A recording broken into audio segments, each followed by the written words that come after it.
बिस्मिल्लाहिर्रहमानिर्रहीम। आबादगार दोस्तों, अॼु तव्हांखे असां बाग़नि जे बारे में मालूमात ॾींदासीं त हीअ हिकिड़ी नर्सरी आहे शहदादपुर जे भर में डॉक्टर शबीर खसकरी जी। अच्छा, हाणे मूंसां गॾु हाजी गुलाम सरवर रिंद ज़मींदार आहे, हिन इलाइक़े जो मशहूरु मारूफ़ गॾु आहे। त हिन बि बाग़ में कुझु दिलचस्पी वठणु शुरू कई आहे, न त उहो बेसिकली काटन जो ज़मींदार आहे ऐं कणकुनि जो।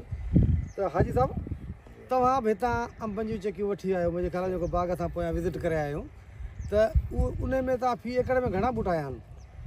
बिस्मिल्लाहिर्रहमानिर्रहीम। अस्सलाम वालेकुम आबादगार दोस्तों जी। सर असां उन में तकरीबन 350 बूटा आया।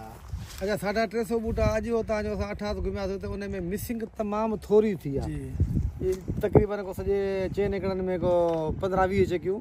ऐं अक्सर करे बाग़ जेके माण्हू लॻाईंदा आहिनि त उहे चकियूं जेके हणंदा आहिनि त अधु अंब सड़ी विया, वरी ॿिए साल हयूं, वरी 6 महीननि खां पोइ हयूं, त बाग़ उहे इन में छा चकर आहे? त उहे छो थियूं अंब साईं डॉक्टर साहब खां वरितियूं अॻे साल जी 5 महीने जी 23 तारीख़ असां बाग़ हयूं, तक़रीबन 1.5 साल थियो आहे। हा, उन में असांजी का बि चकी ज़ाया कोन थी।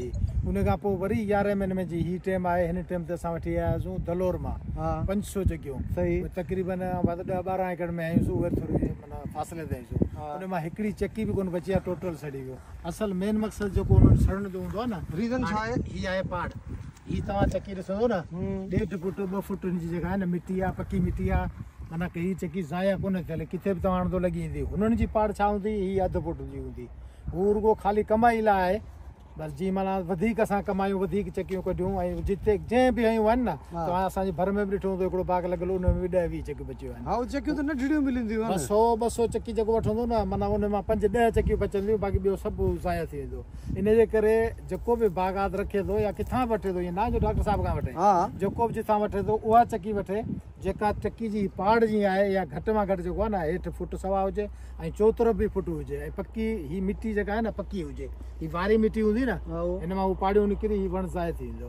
हा, असां बि इहो ॾिठो आहे अक्सर कर, जेको बाग़ पोखे पियो उन दाऊं दवा अध खां घणा अंब सड़ी आहे या 12 सड़ियो हुजनि, वरी नई से पिया आणनि।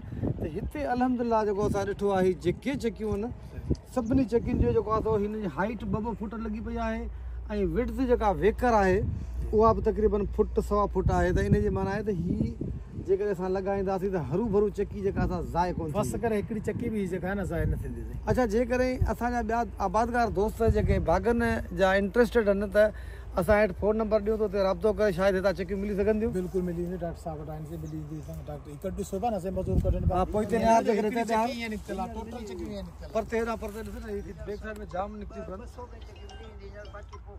अच्छा, 200 जेके माना क़रीब चकियूं जेके हिते मौजूदु आहिनि। चए थो जेकॾहिं को बि इंट्रस्टेड हुजे असांजो आबादगार दोस्त या जेको बाग़ जो शौक़ीन हुजे, त हू राब्तो करे ऐं जेको आहे वठी सघे थो। इन जे लाइ असां लिंक में हेठां नंबर ॾींदासीं, उन ते राब्तो करे वठी सघे थो। ऐं बहितरीनु जिन्सूं, बहितरीनु चकियूं, ऐं इंशाअल्लाह ताला इहे तव्हां जिथे हणंदो त बाग़ तव्हांजो जेको आहे सुठे नमूने सां थी वेंदो, ऐं कंहिं बि क़िस्म जो तव्हांखे तकलीफ़ खे मुंहुं ॾियणो कोन पवंदो। तव्हां दोस्तनि जी वॾी महिरबानी।